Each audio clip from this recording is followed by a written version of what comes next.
Abu Nawas bongkar kebodohan fatwa palsu di depan raja. Raja Harun al-Rashid pagi itu tampak gelisah. Sudah 3 hari ia menerima laporan bahwa di pasar Baghdad muncul seorang cendekia baru bernama Syekh Muwahhid yang katanya lebih pandai dari siapapun dalam berdebat. Setiap orang yang mencoba menyanggahnya selalu kalah telak. Panggil Abu Nawas, perintah sang raja.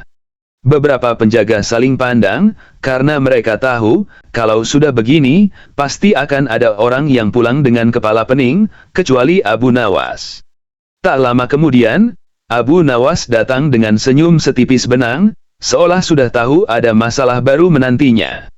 Abu Nawas, kata raja, aku ingin kau berdebat dengan Syekh Muwahhid. Ia terlalu sombong, dan rakyat mulai menganggap ucapannya sebagai hukum. Berdebat, kata Abu Nawas. Baginda, saya sudah lama tidak menggunakan otak saya untuk perkara serius. Nanti malah berkarat. Justru karena itu aku memanggilmu, tegas raja. Di pasar Baghdad, Syekh Muwahhid berdiri di tengah kerumunan besar. Jenggotnya panjang, suaranya lantang, dan ia sedang memarahi seorang pedagang kurma. Kurma ini mengandung dosa. Teriak sang syekh. Apa salah saya, tuan, kata pedagang. Salahnya kau menjual kurma murah. Jika murah, orang pasti makan banyak. Jika makan banyak, mereka malas. Jika malas, itu dosa. Orang-orang mulai mengangguk, takut menyanggah. Dan di antara mereka, Abu Nawas muncul sambil memakan kurma dengan santai.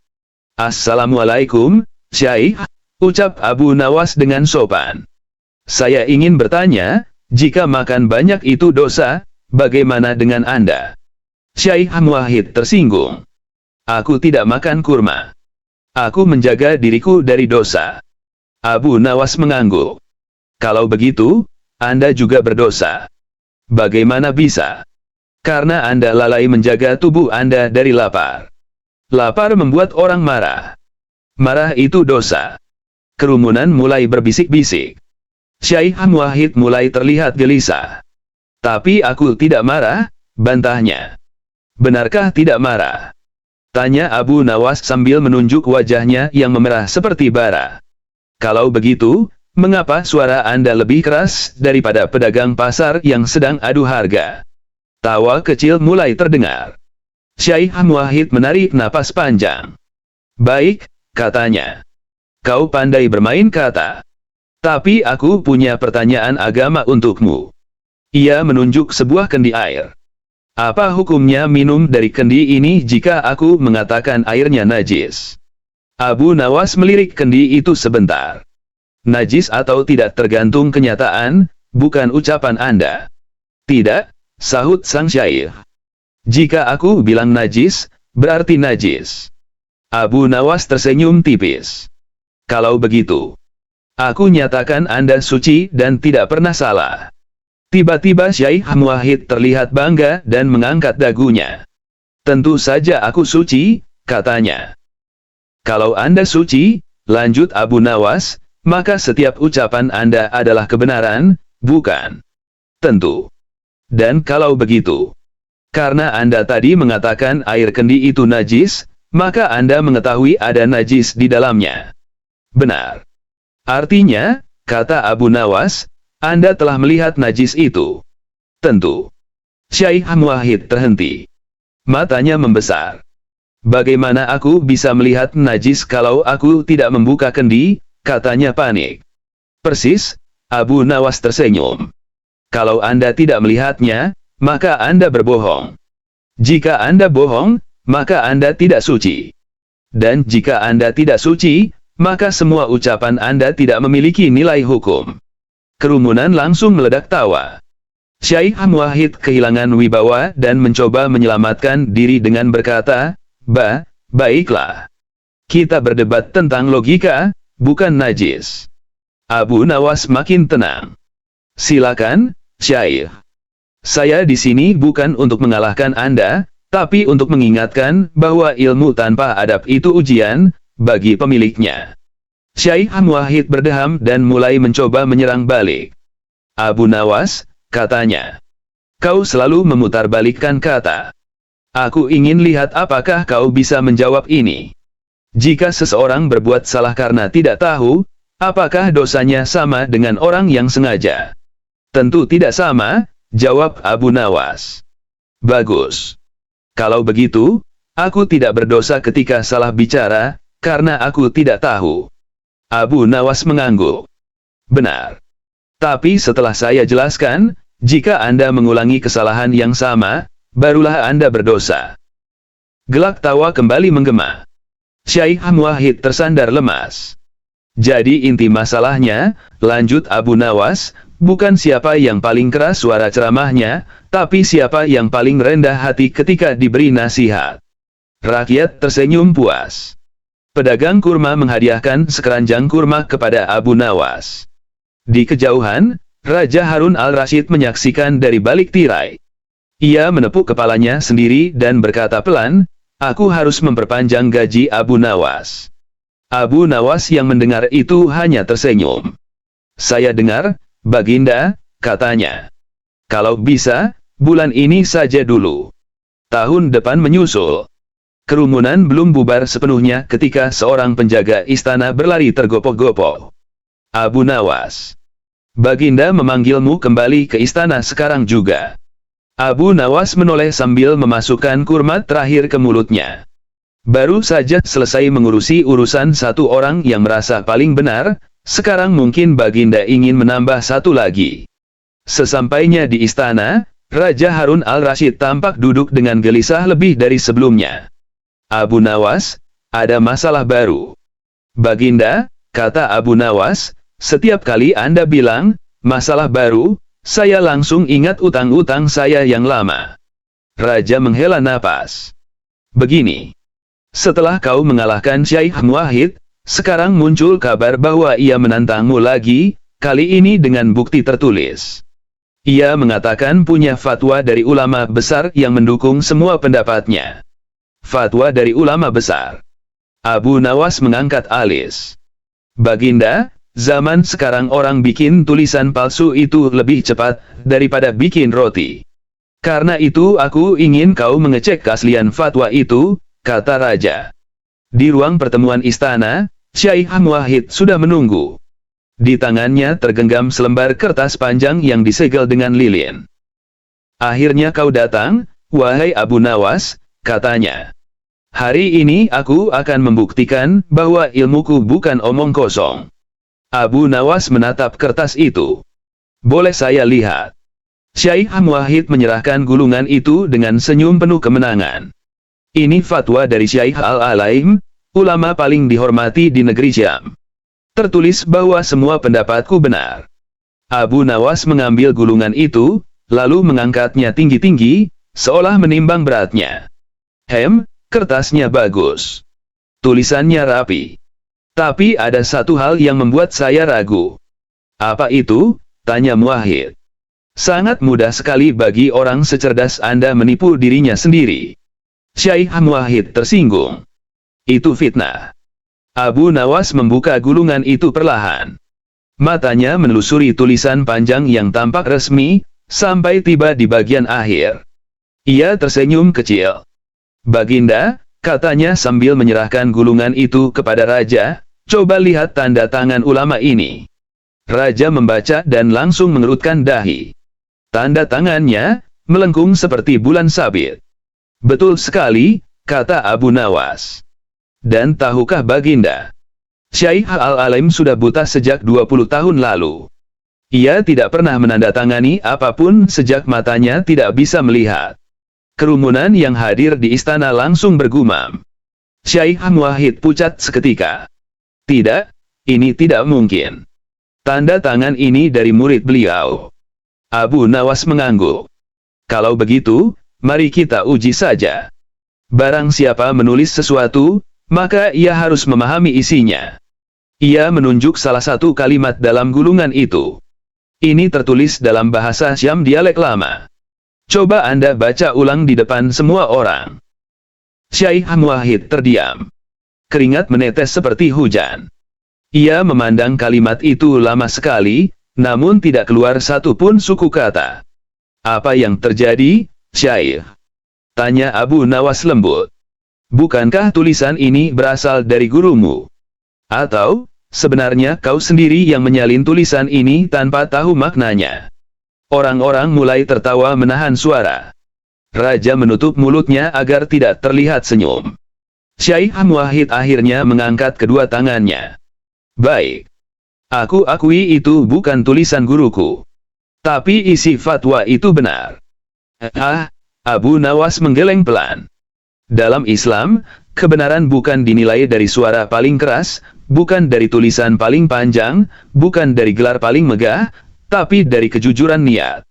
Ia mengambil gelas air di meja, lalu meminumnya perlahan. Begini, Syekh, lanjutnya. Jika Anda ingin dianggap cerdas, minimal jangan bohong di depan orang yang lebih bodoh dari Anda. Karena orang bodoh bila diberi kebenaran, akan menjadi saksi. Tapi orang cerdas bila berbohong, akan menjadi bahan tertawaan. Syekh Muwahhid tak sanggup berkata apa-apa. Ia membungkuk dan pergi dari istana tanpa menoleh. Raja akhirnya tertawa lepas. Abu Nawas. Aku mulai yakin kau ini bukan manusia biasa. Abu Nawas tersenyum. Saya manusia, Baginda. Hanya saja, saya tidak pernah menulis kebohongan dalam bentuk fatwa. Dan aku, kata Raja sambil menepuk meja, akan langsung mengeluarkan peraturan, siapapun yang mengaku punya fatwa palsu akan dihukum. Bekerja di dapur istana sebulan penuh. Abu Nawas mengangkat tangan. Baginda, kalau di dapur, nanti mereka malah makan banyak dan jadi malas. Kata Syekh Muwahhid, itu dosa. Raja terbahak-bahak. Para penjaga tertawa sampai menepuk-nepuk dada. Dan Baghdad punya cerita baru yang beredar di pasar selama berhari-hari, kisah bagaimana Abu Nawas membuat seorang pendebat sombong menyerah tanpa satu pun teriakan, hanya dengan kecerdasan yang menenangkan. Keesokan harinya, setelah keributan soal fatwa palsu mereda, Baghdad kembali ramai. Namun rupanya masalah yang ditinggalkan Syekh Muwahhid belum sepenuhnya selesai. Di sebuah sudut pasar, beberapa orang berkumpul sambil berdebat panas. Mereka memegang lembaran kertas yang berisi angka-angka pahala, dan rumus cepat masuk surga, yang konon juga diajarkan Syekh Muwahhid sebelum ia dipermalukan. Jika kamu bersedekah 3 kali, pahalanya jadi 9, teriak seorang pria. Tidak. Kalau 5 kali, pahalanya jadi 15. Ini rumus dari beliau, bantah yang lain. Abu Nawas yang kebetulan lewat menghentikan langkahnya. Ia memandangi keributan itu sambil menggaruk kepala. Bagaimana bisa pahala dibagi seperti pedagang gandum membagi karung, gumamnya. Melihat Abu Nawas, para pedagang langsung memanggilnya. Wahai Abu Nawas, tolong jelaskan. Kami sudah sehari penuh berdebat soal rumus pahala ini. Rumus. Abu Nawas mengangkat alis. Pahala itu bukan matematika, kawan. Itu urusan Allah. Bukan urusan selembar kertas. Tapi para pedagang tetap bersikeras. Tidak. Kami ingin bukti ilmiah, Abu Nawas. Kau kan cendekiawan. Abu Nawas menarik napas panjang. Baiklah. Kalau kalian mau bukti, ikut aku ke masjid sekarang. Mereka beramai-ramai pergi ke masjid terdekat. Di sana, Abu Nawas memanggil muadzin tua bernama Salman. Salman, katanya. Tolong adzan sekali lagi. Salman kebingungan. Kenapa? Belum masuk waktu salat. Tak apa. Ini untuk mengajar pelajaran penting. Salman akhirnya mengumandangkan adzan. Suaranya menggema, membuat orang-orang yang sedang lewat berhenti sejenak. Selesai adzan, Abu Nawas menoleh kepada kerumunan pedagang. Tadi kalian mendengar adzan dari Salman, benar? Benar, jawab mereka serempak. Bagus. Kalau begitu, pahala Salman bertambah karena ia mengajak orang mendekat kepada Allah. Para pedagang mengangguk-angguk. Abu Nawas lalu menunjuk seorang anak kecil yang dari tadi bermain di dekat mimbar. Dan kalian juga mendengar adzan itu, kan? Iya. maka kalian juga dapat pahala karena mendengarkan adzan. Mereka semakin mengangguk. Kalau begitu, Abu Nawas tersenyum lebar, berapa rumusnya? 1 kali adzan, 1 pahala. Tapi karena kalian mendengarnya bersama-sama, apakah pahalanya harus dikalikan jumlah telinga di masjid? Para pedagang terdiam. Kalau begitu, apakah Salman harus teriak 2 kali lebih keras agar pahalanya naik 2 kali lipat? Atau harus adzan sambil berlari supaya jadi 3 kali lipat? Tawa mulai muncul di sudut-sudut ruangan.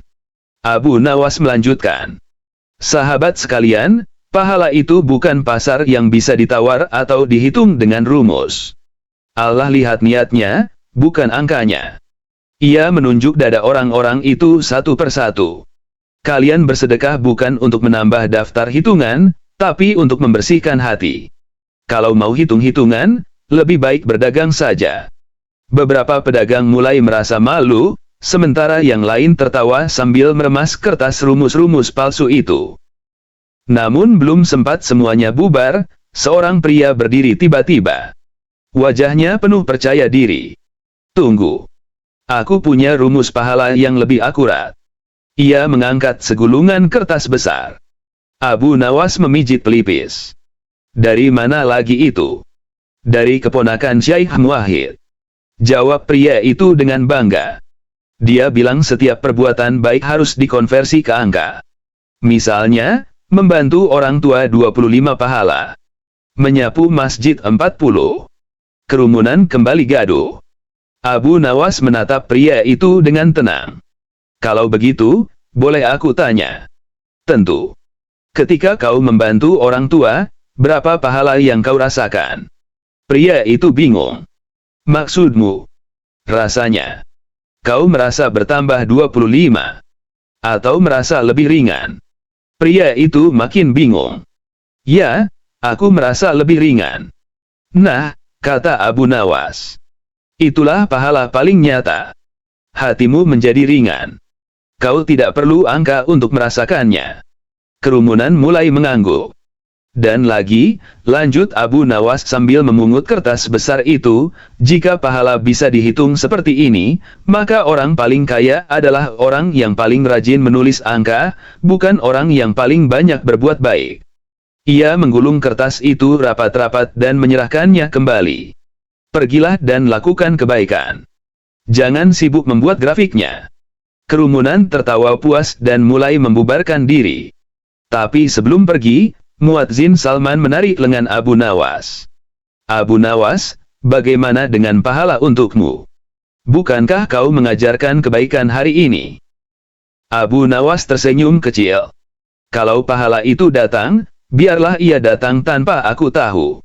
Yang penting, aku tidak mengajarkannya pakai rumus. Muadzin itu tertawa kecil. Kau memang aneh. Tidak, jawab Abu Nawas sambil berjalan pergi. Yang aneh itu adalah orang yang mengaku tahu hitungan Allah. Dan pasar Baghdad kembali tenang, setidaknya sampai seseorang membuat rumus baru lagi. Setelah kegaduhan pasar mereda, Baghdad kembali berjalan seperti biasa. Namun rupanya kisah rumus pahala itu sampai juga ke telinga pejabat istana yang terkenal suka mencari muka di depan raja, Wazir Abdul Karim. Ia merasa reputasinya tercoreng karena rakyat lebih mempercayai ucapan Abu Nawas daripada aturan-aturan yang ia buat sendiri. Dan seperti orang yang kalah wibawa, ia mencari cara untuk menjebak Abu Nawas. Malam itu, ia menemui Raja Harun al-Rasyid. Baginda, katanya lembut namun licik, aku dengar Abu Nawas bicara soal pahala dan amal. Bagaimana kalau kita menguji amalnya sendiri? Barangkali ia hanya pandai berteori. Raja menatapnya. Untuk apa, Wazir? Agar rakyat tahu siapa yang benar-benar tulus. Mari kita lakukan ujian kecil. Kita minta Abu Nawas menjelaskan perbuatan baik apa yang ia lakukan hari ini. Jika ia bisa menjelaskannya, berarti ia memang beramal. Jika tidak, berarti ia hanya pandai bicara. Raja tampak berpikir. Wazir tersenyum, senyum seseorang yang yakin jebakannya akan berhasil. Keesokan paginya, Abu Nawas dipanggil ke istana. Abu Nawas, kata raja dengan nada datar, aku ingin bertanya. Apa amal terbaik yang kau lakukan hari ini? Abu Nawas mengerjap. Hari ini. Baru saja matahari naik beberapa jengkal, Baginda. Saya bahkan belum sempat melakukan kesalahan apapun. Wazir menyerobot. Itu bukan jawaban. Kami ingin mendengar amal baikmu. Sebutkan secara jelas. Raja menatap Abu Nawas, menunggu jawaban. Para penjaga memperhatikan. Para pelayan menahan napas. Abu Nawas menghela napas pelan. Baginda, katanya, saya mohon maaf. Saya tidak bisa menyebutkan amal baik saya. Wazir tersenyum lebar, jebakan berhasil. Oh. Baginda lihat. Ia tidak mampu. Artinya ia tidak melakukan apapun. Namun sebelum wazir sempat merayakan, Abu Nawas melanjutkan dengan tenang. Baginda. Jika saya menyebutkan amal saya, berarti saya telah rusak sebelum selesai beramal. Sebab amal yang disebut-sebutkan, akan kehilangan keikhlasan. Istana mendadak hening.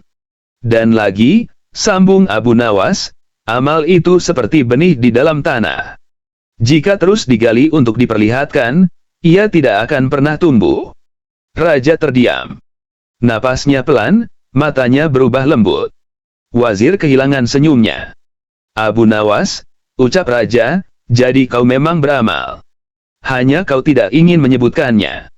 Saya tidak tahu apakah itu amal atau bukan, Baginda, jawab Abu Nawas jujur.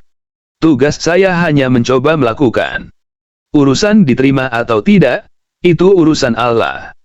Bukan urusan saya, dan bukan urusan wazir. Para penjaga menunduk menahan tawa. Wazir memerah, tapi tak bisa membalas. Raja akhirnya tersenyum lebar.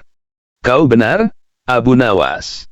Orang yang sibuk menghitung amalnya sendiri, biasanya justru tidak punya apa-apa. Ia menatap wazir, yang berdiri gelagapan. Dan kau, wazir. Mulai hari ini berhentilah menguji keikhlasan orang lain. Jika ingin menilai amal seseorang, lihat manfaatnya. Bukan laporannya. Wazir menunduk dalam-dalam, malu sekaligus tak berdaya. Abu Nawas lalu mengambil langkah kecil mundur.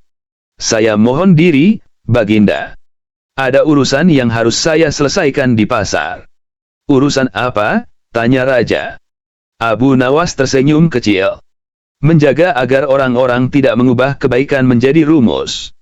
Dan tidak mengubah ibadah menjadi hitungan dagang. Raja tertawa, mengangguk, dan membiarkannya pergi. Di luar istana, sinar matahari Baghdad terasa lebih hangat. Dan Abu Nawas berjalan perlahan, seperti seseorang yang tahu bahwa ia tidak perlu membuktikan apapun kepada siapapun, selama hatinya tetap jujur. Sementara itu, di belakang, para penjaga mulai membicarakan satu hal. Entah bagaimana, di kota tempat banyak orang mengaku paling tahu soal pahala dan dosa, hanya Abu Nawas yang tidak pernah mengaku apa-apa. Dan justru karena itulah, ucapannya paling dipercaya. Abu Nawas bongkar kebodohan fatwa palsu di depan raja. Raja Harun al-Rashid pagi itu tampak gelisah. Sudah 3 hari ia menerima laporan, bahwa di pasar Baghdad muncul seorang cendekia baru, bernama Syaikh Muwahhid, yang katanya lebih pandai dari siapapun dalam berdebat. Setiap orang yang mencoba menyanggahnya selalu kalah telak. Panggil Abu Nawas, perintah sang raja.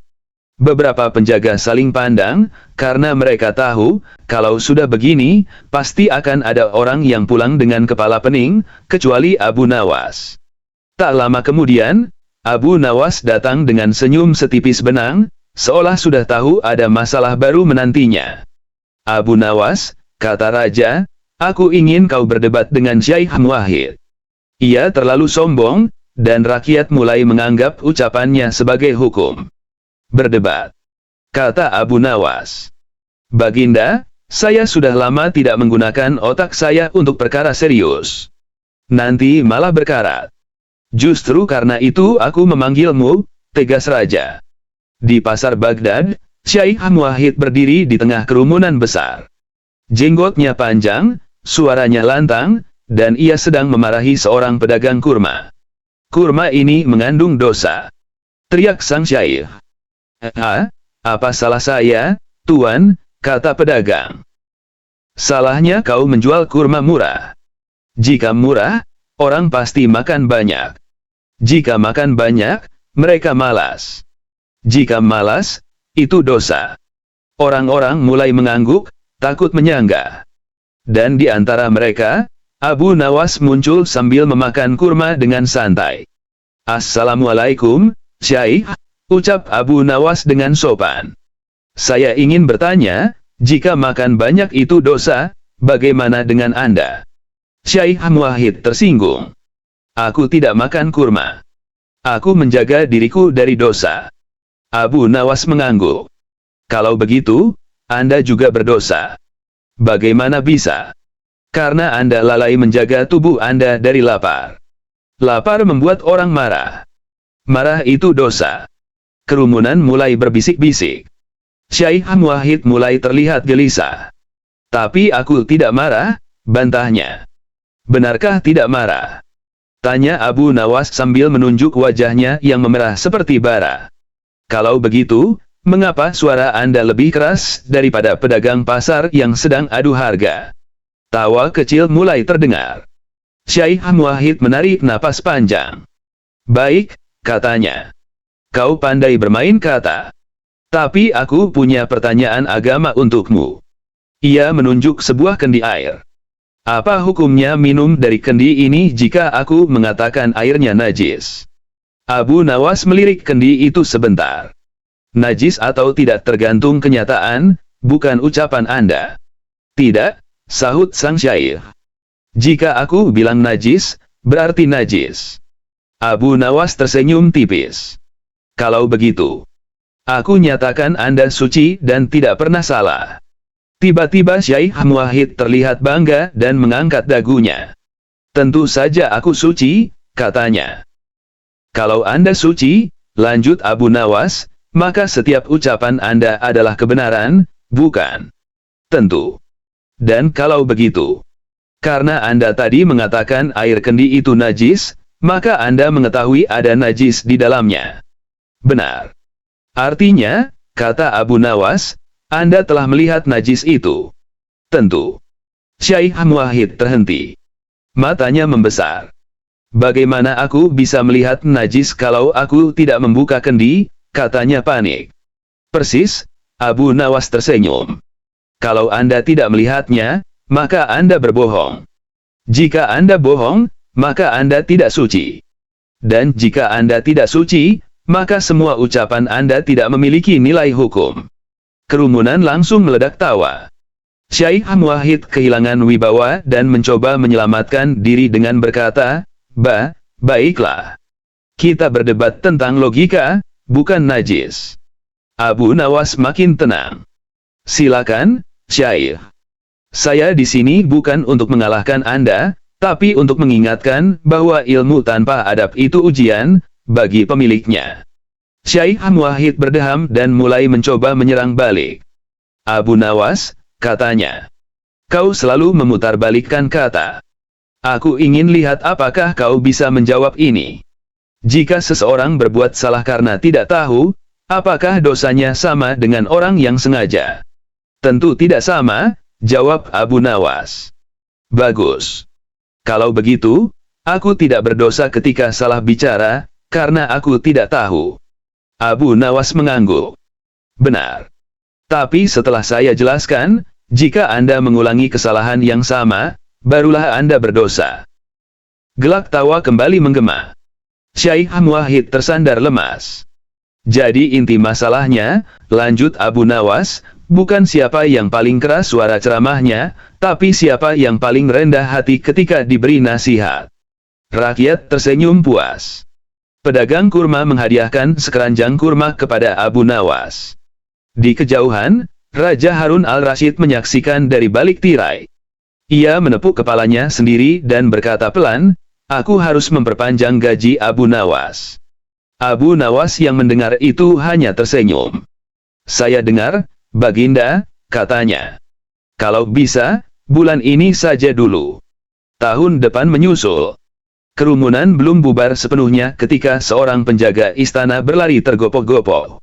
Abu Nawas, Baginda memanggilmu kembali ke istana sekarang juga. Abu Nawas menoleh sambil memasukkan kurma terakhir ke mulutnya. Baru saja selesai mengurusi urusan satu orang yang merasa paling benar, sekarang mungkin Baginda ingin menambah satu lagi. Sesampainya di istana, Raja Harun al-Rashid tampak duduk dengan gelisah lebih dari sebelumnya. Abu Nawas, ada masalah baru. Baginda, kata Abu Nawas, setiap kali Anda bilang, masalah baru, saya langsung ingat utang-utang saya yang lama. Raja menghela napas. Begini. Setelah kau mengalahkan Syekh Muwahhid, sekarang muncul kabar bahwa ia menantangmu lagi, kali ini dengan bukti tertulis. Ia mengatakan punya fatwa dari ulama besar yang mendukung semua pendapatnya. Fatwa dari ulama besar. Abu Nawas mengangkat alis. Baginda, zaman sekarang orang bikin tulisan palsu itu lebih cepat daripada bikin roti. Karena itu aku ingin kau mengecek keaslian fatwa itu, kata Raja. Di ruang pertemuan istana, Syekh Muwahhid sudah menunggu. Di tangannya tergenggam selembar kertas panjang yang disegel dengan lilin. Akhirnya kau datang, wahai Abu Nawas, katanya. Hari ini aku akan membuktikan bahwa ilmuku bukan omong kosong. Abu Nawas menatap kertas itu. Boleh saya lihat? Syekh Muwahhid menyerahkan gulungan itu dengan senyum penuh kemenangan. Ini fatwa dari Syekh Al-Alaim, ulama paling dihormati di negeri Syam. Tertulis bahwa semua pendapatku benar. Abu Nawas mengambil gulungan itu, lalu mengangkatnya tinggi-tinggi, seolah menimbang beratnya. Kertasnya bagus. Tulisannya rapi. Tapi ada satu hal yang membuat saya ragu. Apa itu? Tanya Muwahhid. Sangat mudah sekali bagi orang secerdas Anda menipu dirinya sendiri. Syekh Muwahhid tersinggung. Itu fitnah.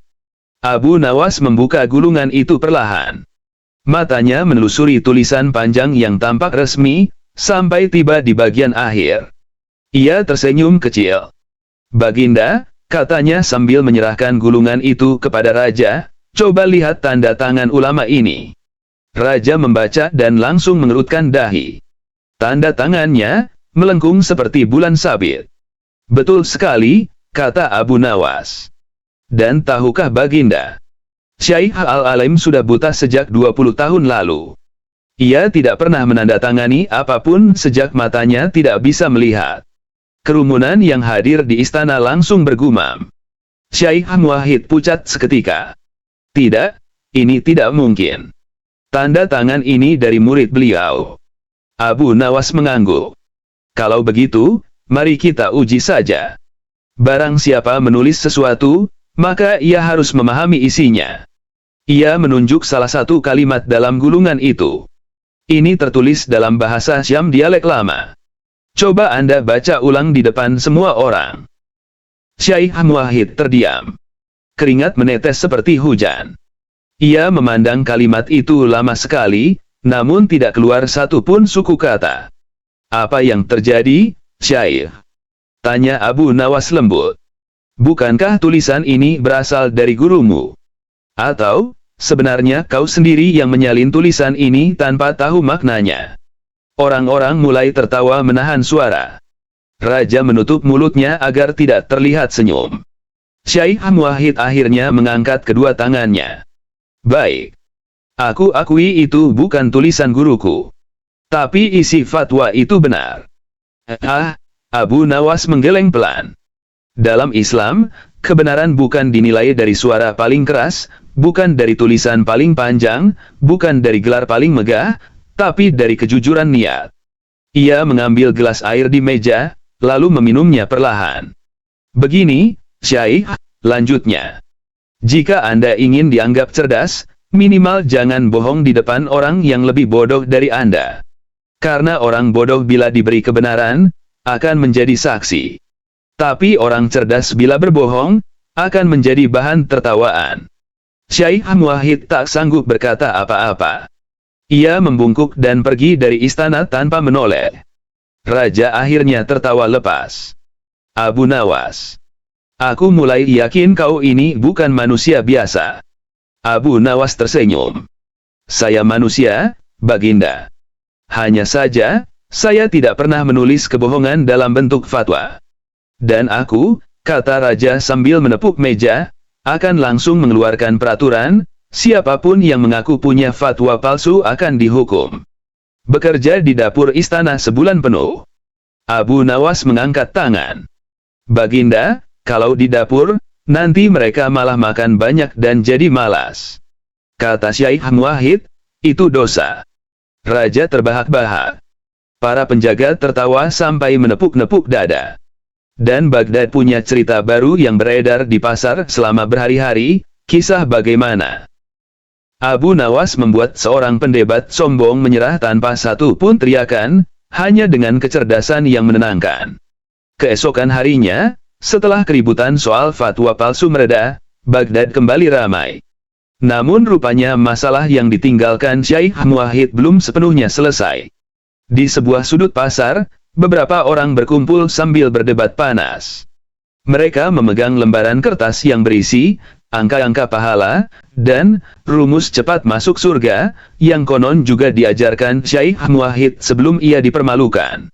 Jika kamu bersedekah 3 kali, pahalanya jadi 9, teriak seorang pria. Tidak. Kalau 5 kali, pahalanya jadi 15. Ini rumus dari beliau, bantah yang lain. Abu Nawas yang kebetulan lewat menghentikan langkahnya. Ia memandangi keributan itu sambil menggaruk kepala. Bagaimana bisa pahala dibagi seperti pedagang gandum membagi karung, gumamnya. Melihat Abu Nawas, para pedagang langsung memanggilnya. Wahai Abu Nawas, tolong jelaskan. Kami sudah sehari penuh berdebat soal rumus pahala ini. Rumus. Abu Nawas mengangkat alis. Pahala itu bukan matematika, kawan. Itu urusan Allah. Bukan urusan selembar kertas. Tapi para pedagang tetap bersikeras. Tidak. Kami ingin bukti ilmiah, Abu Nawas. Kau kan cendekiawan. Abu Nawas menarik napas panjang. Baiklah. Kalau kalian mau bukti, ikut aku ke masjid sekarang. Mereka beramai-ramai pergi ke masjid terdekat. Di sana, Abu Nawas memanggil muadzin tua bernama Salman. Salman, katanya. Tolong adzan sekali lagi. Salman kebingungan. Kenapa? Belum masuk waktu salat. Tak apa. Ini untuk mengajar pelajaran penting. Salman akhirnya mengumandangkan adzan. Suaranya menggema, membuat orang-orang yang sedang lewat berhenti sejenak. Selesai adzan, Abu Nawas menoleh kepada kerumunan pedagang. Tadi kalian mendengar adzan dari Salman, benar? Benar, jawab mereka serempak. Bagus. Kalau begitu, pahala Salman bertambah karena ia mengajak orang mendekat kepada Allah. Para pedagang mengangguk-angguk. Abu Nawas lalu menunjuk seorang anak kecil yang dari tadi bermain di dekat mimbar. Dan kalian juga mendengar adzan itu, kan? Iya. Maka kalian juga dapat pahala karena mendengarkan adzan. Mereka semakin mengangguk. Kalau begitu, Abu Nawas tersenyum lebar, berapa rumusnya? 1 kali adzan, 1 pahala. Tapi karena kalian mendengarnya bersama-sama, apakah pahalanya harus dikalikan jumlah telinga di masjid? Para pedagang terdiam. Kalau begitu, apakah Salman harus teriak 2 kali lebih keras agar pahalanya naik 2 kali lipat? Atau harus adzan sambil berlari supaya jadi 3 kali lipat? Tawa mulai muncul di sudut-sudut ruangan. Abu Nawas melanjutkan. Sahabat sekalian, pahala itu bukan pasar yang bisa ditawar atau dihitung dengan rumus. Allah lihat niatnya, bukan angkanya. Ia menunjuk dada orang-orang itu satu persatu. Kalian bersedekah bukan untuk menambah daftar hitungan, tapi untuk membersihkan hati. Kalau mau hitung-hitungan, lebih baik berdagang saja. Beberapa pedagang mulai merasa malu, sementara yang lain tertawa sambil meremas kertas rumus-rumus palsu itu. Namun belum sempat semuanya bubar, seorang pria berdiri tiba-tiba. Wajahnya penuh percaya diri. Tunggu. Aku punya rumus pahala yang lebih akurat. Ia mengangkat segulungan kertas besar. Abu Nawas memijit pelipis. Dari mana lagi itu? Dari keponakan Syekh Muwahhid. Jawab pria itu dengan bangga. Dia bilang setiap perbuatan baik harus dikonversi ke angka. Misalnya, membantu orang tua 25 pahala. Menyapu masjid 40. Kerumunan kembali gaduh. Abu Nawas menatap pria itu dengan tenang. Kalau begitu, boleh aku tanya? Tentu. Ketika kau membantu orang tua, berapa pahala yang kau rasakan? Pria itu bingung. Maksudmu? Rasanya. Kau merasa bertambah 25. Atau merasa lebih ringan? Pria itu makin bingung. Ya, aku merasa lebih ringan. Nah, kata Abu Nawas. Itulah pahala paling nyata. Hatimu menjadi ringan. Kau tidak perlu angka untuk merasakannya. Kerumunan mulai mengangguk. Dan lagi, lanjut Abu Nawas sambil memungut kertas besar itu, jika pahala bisa dihitung seperti ini, maka orang paling kaya adalah orang yang paling rajin menulis angka, bukan orang yang paling banyak berbuat baik. Ia menggulung kertas itu rapat-rapat dan menyerahkannya kembali. Pergilah dan lakukan kebaikan. Jangan sibuk membuat grafiknya. Kerumunan tertawa puas dan mulai membubarkan diri. Tapi sebelum pergi, Muadzin Salman menarik lengan Abu Nawas. Abu Nawas, bagaimana dengan pahala untukmu? Bukankah kau mengajarkan kebaikan hari ini? Abu Nawas tersenyum kecil. Kalau pahala itu datang, biarlah ia datang tanpa aku tahu. Yang penting, aku tidak mengajarkannya pakai rumus. Muadzin itu tertawa kecil. Kau memang aneh. Tidak, jawab Abu Nawas sambil berjalan pergi. Yang aneh itu adalah orang yang mengaku tahu hitungan Allah. Dan pasar Baghdad kembali tenang, setidaknya sampai seseorang membuat rumus baru lagi. Setelah kegaduhan pasar mereda, Baghdad kembali berjalan seperti biasa. Namun rupanya kisah rumus pahala itu sampai juga ke telinga pejabat istana yang terkenal suka mencari muka di depan raja, Wazir Abdul Karim. Ia merasa reputasinya tercoreng karena rakyat lebih mempercayai ucapan Abu Nawas daripada aturan-aturan yang ia buat sendiri. Dan seperti orang yang kalah wibawa, ia mencari cara untuk menjebak Abu Nawas. Malam itu, ia menemui Raja Harun al-Rasyid. Baginda, katanya lembut namun licik, aku dengar Abu Nawas bicara soal pahala dan amal. Bagaimana kalau kita menguji amalnya sendiri? Barangkali ia hanya pandai berteori. Raja menatapnya. Untuk apa, Wazir? Agar rakyat tahu siapa yang benar-benar tulus. Mari kita lakukan ujian kecil. Kita minta Abu Nawas menjelaskan perbuatan baik apa yang ia lakukan hari ini. Jika ia bisa menjelaskannya, berarti ia memang beramal. Jika tidak, berarti ia hanya pandai bicara. Raja tampak berpikir. Wazir tersenyum, senyum seseorang yang yakin jebakannya akan berhasil. Keesokan paginya, Abu Nawas dipanggil ke istana.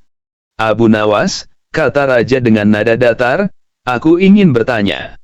Apa amal terbaik yang kau lakukan hari ini? Abu Nawas mengerjap. Hari ini.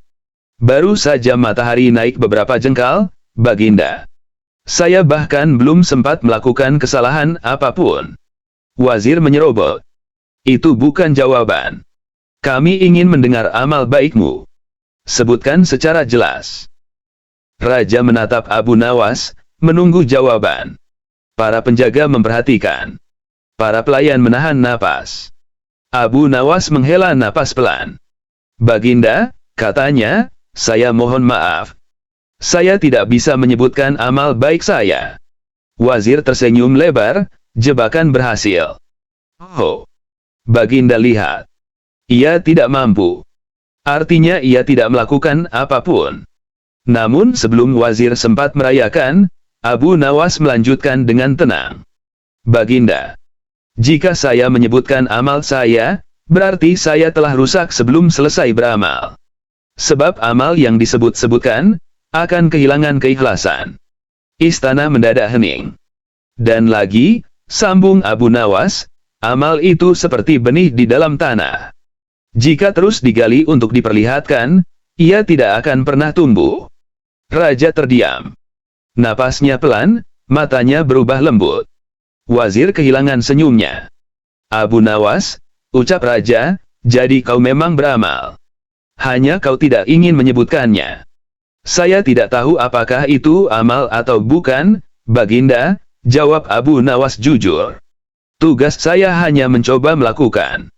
Urusan diterima atau tidak, itu urusan Allah. Bukan urusan saya, dan bukan urusan wazir. Para penjaga menunduk menahan tawa.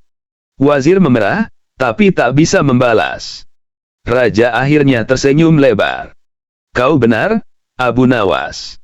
Orang yang sibuk menghitung amalnya sendiri, biasanya justru tidak punya apa-apa. Ia menatap wazir, yang berdiri gelagapan. Dan kau, wazir, mulai hari ini berhentilah menguji keikhlasan orang lain. Jika ingin menilai amal seseorang, lihat manfaatnya, bukan laporannya.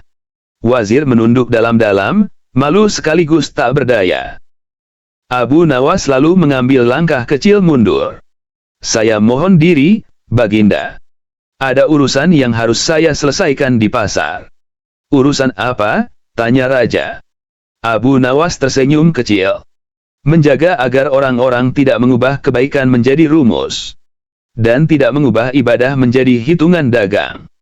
Raja tertawa, mengangguk, dan membiarkannya pergi. Di luar istana, sinar matahari Baghdad terasa lebih hangat.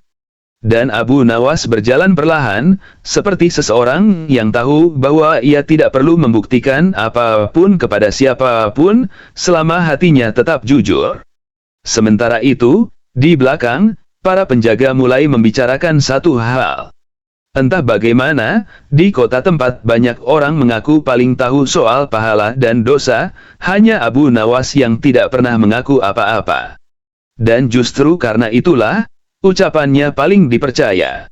Abu Nawas bongkar kebodohan fatwa palsu di depan Raja. Raja Harun al-Rashid pagi itu tampak gelisah. Sudah 3 hari ia menerima laporan, bahwa di pasar Baghdad muncul seorang cendekia baru, bernama Syaikh Muwahhid, yang katanya lebih pandai dari siapapun dalam berdebat. Setiap orang yang mencoba menyanggahnya selalu kalah telak. Panggil Abu Nawas, perintah sang raja.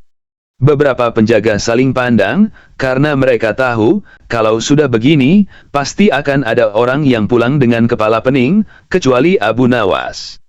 Tak lama kemudian, Abu Nawas datang dengan senyum setipis benang, seolah sudah tahu ada masalah baru menantinya. Abu Nawas, kata Raja, aku ingin kau berdebat dengan Syaikh Muwahhid. Ia terlalu sombong, dan rakyat mulai menganggap ucapannya sebagai hukum. Berdebat, kata Abu Nawas. Baginda, saya sudah lama tidak menggunakan otak saya untuk perkara serius. Nanti malah berkarat. Justru karena itu aku memanggilmu, tegas Raja. Di pasar Baghdad, Syaikh Muwahhid berdiri di tengah kerumunan besar. Jenggotnya panjang, suaranya lantang, dan ia sedang memarahi seorang pedagang kurma. Kurma ini mengandung dosa. Teriak sang syaikh. Apa salah saya, Tuan, kata pedagang. Salahnya kau menjual kurma murah. Jika murah, orang pasti makan banyak. Jika makan banyak, mereka malas. Jika malas, itu dosa. Orang-orang mulai mengangguk, takut menyanggah. Dan di antara mereka, Abu Nawas muncul sambil memakan kurma dengan santai. Assalamualaikum, Syaikh, ucap Abu Nawas dengan sopan. Saya ingin bertanya, jika makan banyak itu dosa, bagaimana dengan Anda? Syaikh Muwahhid tersinggung. Aku tidak makan kurma. Aku menjaga diriku dari dosa. Abu Nawas mengangguk. Kalau begitu, Anda juga berdosa. Bagaimana bisa? Karena Anda lalai menjaga tubuh Anda dari lapar. Lapar membuat orang marah. Marah itu dosa. Kerumunan mulai berbisik-bisik. Syaikh Muwahhid mulai terlihat gelisah. Tapi aku tidak marah, bantahnya. Benarkah tidak marah? Tanya Abu Nawas sambil menunjuk wajahnya yang memerah seperti bara. Kalau begitu, mengapa suara Anda lebih keras daripada pedagang pasar yang sedang adu harga? Tawa kecil mulai terdengar. Syekh Muwahhid menarik napas panjang. Baik, katanya. Kau pandai bermain kata. Tapi aku punya pertanyaan agama untukmu. Ia menunjuk sebuah kendi air. Apa hukumnya minum dari kendi ini jika aku mengatakan airnya najis? Abu Nawas melirik kendi itu sebentar. Najis atau tidak tergantung kenyataan, bukan ucapan Anda. Tidak, sahut sang syaikh. Jika aku bilang najis, berarti najis. Abu Nawas tersenyum tipis. Kalau begitu, aku nyatakan Anda suci dan tidak pernah salah. Tiba-tiba Syekh Muwahhid terlihat bangga dan mengangkat dagunya. Tentu saja aku suci, katanya. Kalau Anda suci, lanjut Abu Nawas, maka setiap ucapan Anda adalah kebenaran, bukan? Tentu. Dan kalau begitu, karena Anda tadi mengatakan air kendi itu najis, maka Anda mengetahui ada najis di dalamnya. Benar.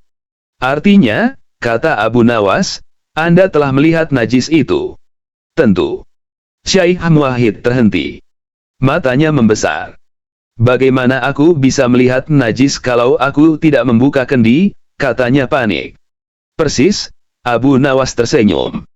Kalau Anda tidak melihatnya, maka Anda berbohong. Jika Anda bohong, maka Anda tidak suci.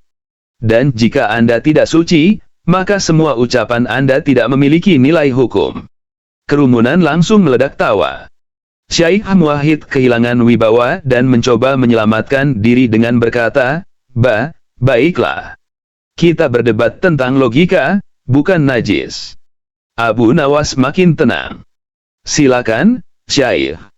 Saya di sini bukan untuk mengalahkan Anda, tapi untuk mengingatkan bahwa ilmu tanpa adab itu ujian bagi pemiliknya. Syekh Muwahhid berdeham dan mulai mencoba menyerang balik. Abu Nawas, katanya. Kau selalu memutarbalikkan kata. Aku ingin lihat apakah kau bisa menjawab ini. Jika seseorang berbuat salah karena tidak tahu, apakah dosanya sama dengan orang yang sengaja? Tentu tidak sama, jawab Abu Nawas. Bagus. Kalau begitu, aku tidak berdosa ketika salah bicara, karena aku tidak tahu. Abu Nawas mengangguk. Benar. Tapi setelah saya jelaskan, jika Anda mengulangi kesalahan yang sama, barulah Anda berdosa. Gelak tawa kembali menggema. Syekh Muwahhid tersandar lemas. Jadi inti masalahnya, lanjut Abu Nawas, bukan siapa yang paling keras suara ceramahnya, tapi siapa yang paling rendah hati ketika diberi nasihat. Rakyat tersenyum puas. Pedagang kurma menghadiahkan sekeranjang kurma kepada Abu Nawas. Di kejauhan, Raja Harun al-Rasyid menyaksikan dari balik tirai. Ia menepuk kepalanya sendiri dan berkata pelan, aku harus memperpanjang gaji Abu Nawas. Abu Nawas yang mendengar itu hanya tersenyum. Saya dengar, Baginda, katanya. Kalau bisa, bulan ini saja dulu. Tahun depan menyusul.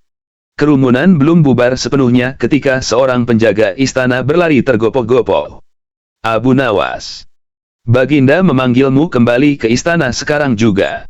Abu Nawas menoleh sambil memasukkan kurma terakhir ke mulutnya.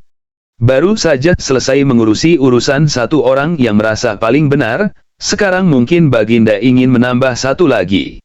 Sesampainya di istana, Raja Harun al-Rasyid tampak duduk dengan gelisah lebih dari sebelumnya. Abu Nawas, ada masalah baru.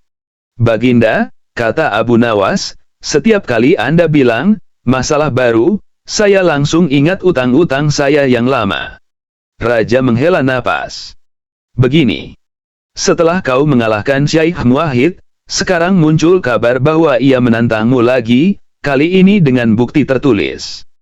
Ia mengatakan punya fatwa dari ulama besar yang mendukung semua pendapatnya.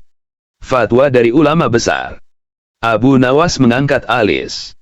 Baginda, zaman sekarang orang bikin tulisan palsu itu lebih cepat daripada bikin roti. Karena itu aku ingin kau mengecek keaslian fatwa itu, kata raja. Di ruang pertemuan istana, Syaikh Muwahhid sudah menunggu. Di tangannya tergenggam selembar kertas panjang yang disegel dengan lilin. Akhirnya kau datang, wahai Abu Nawas, katanya. Hari ini aku akan membuktikan bahwa ilmuku bukan omong kosong. Abu Nawas menatap kertas itu. Boleh saya lihat? Syaikh Muwahhid menyerahkan gulungan itu dengan senyum penuh kemenangan. Ini fatwa dari Syaikh Al-Alaim, ulama paling dihormati di negeri Syam. Tertulis bahwa semua pendapatku benar.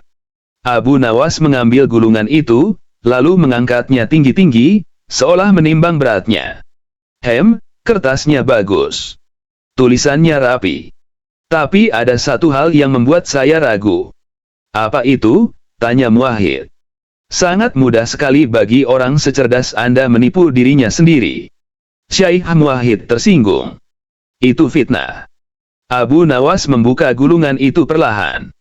Matanya menelusuri tulisan panjang yang tampak resmi, sampai tiba di bagian akhir. Ia tersenyum kecil. Baginda, katanya sambil menyerahkan gulungan itu kepada raja, coba lihat tanda tangan ulama ini. Raja membaca dan langsung mengerutkan dahi. Tanda tangannya melengkung seperti bulan sabit. Betul sekali, kata Abu Nawas. Dan tahukah Baginda? Syaikh Al-Alaim sudah buta sejak 20 tahun lalu. Ia tidak pernah menandatangani apapun sejak matanya tidak bisa melihat. Kerumunan yang hadir di istana langsung bergumam. Syaikh Muwahhid pucat seketika. Tidak, ini tidak mungkin. Tanda tangan ini dari murid beliau. Abu Nawas mengangguk. Kalau begitu, mari kita uji saja. Barang siapa menulis sesuatu, maka ia harus memahami isinya. Ia menunjuk salah satu kalimat dalam gulungan itu. Ini tertulis dalam bahasa Syam dialek lama. Coba Anda baca ulang di depan semua orang. Syaikh Muwahhid terdiam. Keringat menetes seperti hujan. Ia memandang kalimat itu lama sekali, namun tidak keluar satu pun suku kata. Apa yang terjadi, Syaikh? Tanya Abu Nawas lembut. Bukankah tulisan ini berasal dari gurumu? Atau, sebenarnya kau sendiri yang menyalin tulisan ini tanpa tahu maknanya? Orang-orang mulai tertawa menahan suara. Raja menutup mulutnya agar tidak terlihat senyum. Syaikh Muwahhid akhirnya mengangkat kedua tangannya. Baik. Aku akui itu bukan tulisan guruku. Tapi isi fatwa itu benar.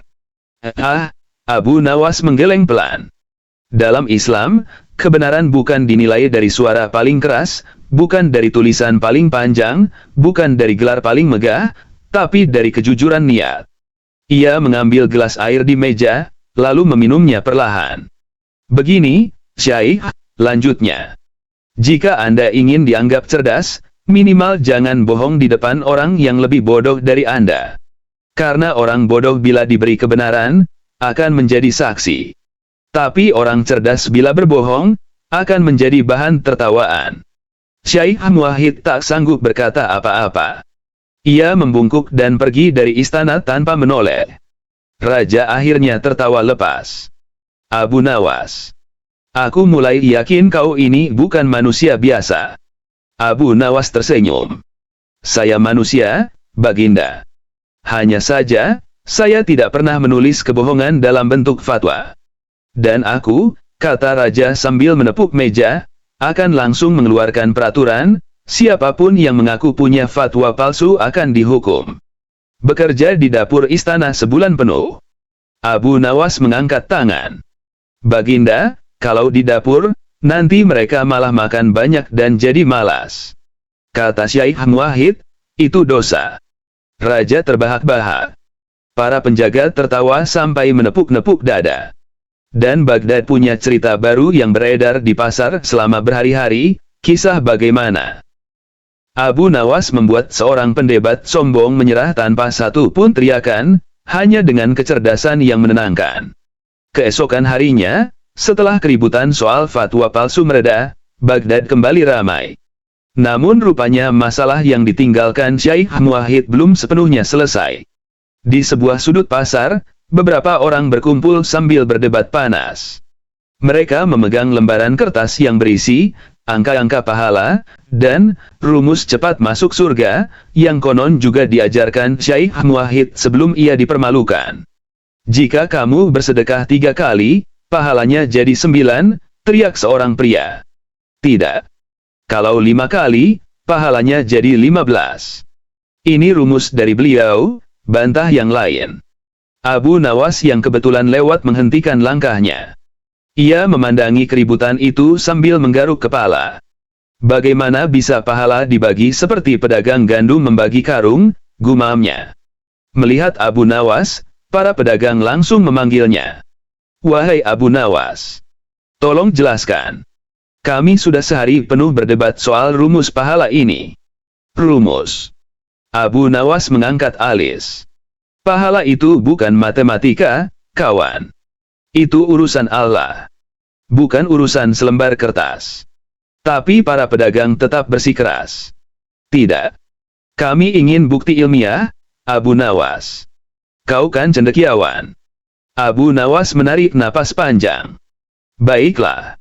Kalau kalian mau bukti, ikut aku ke masjid sekarang. Mereka beramai-ramai pergi ke masjid terdekat. Di sana, Abu Nawas memanggil muadzin tua bernama Salman. Salman, katanya. Tolong adzan sekali lagi. Salman kebingungan. Kenapa? Belum masuk waktu salat. Tak apa. Ini untuk mengajar pelajaran penting. Salman akhirnya mengumandangkan adzan. Suaranya menggema, membuat orang-orang yang sedang lewat berhenti sejenak. Selesai adzan, Abu Nawas menoleh kepada kerumunan pedagang. Tadi kalian mendengar adzan dari Salman, benar? Benar, jawab mereka serempak. Bagus. Kalau begitu, pahala Salman bertambah karena ia mengajak orang mendekat kepada Allah. Para pedagang mengangguk-angguk. Abu Nawas lalu menunjuk seorang anak kecil yang dari tadi bermain di dekat mimbar. Dan kalian juga mendengar adzan itu, kan? Iya. Maka kalian juga dapat pahala karena mendengarkan adzan. Mereka semakin mengangguk. Kalau begitu, Abu Nawas tersenyum lebar, berapa rumusnya? 1 kali adzan, 1 pahala. Tapi karena kalian mendengarnya bersama-sama, apakah pahalanya harus dikalikan jumlah telinga di masjid? Para pedagang terdiam.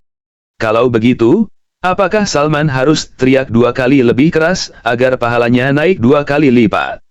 Atau harus adzan sambil berlari supaya jadi 3 kali lipat?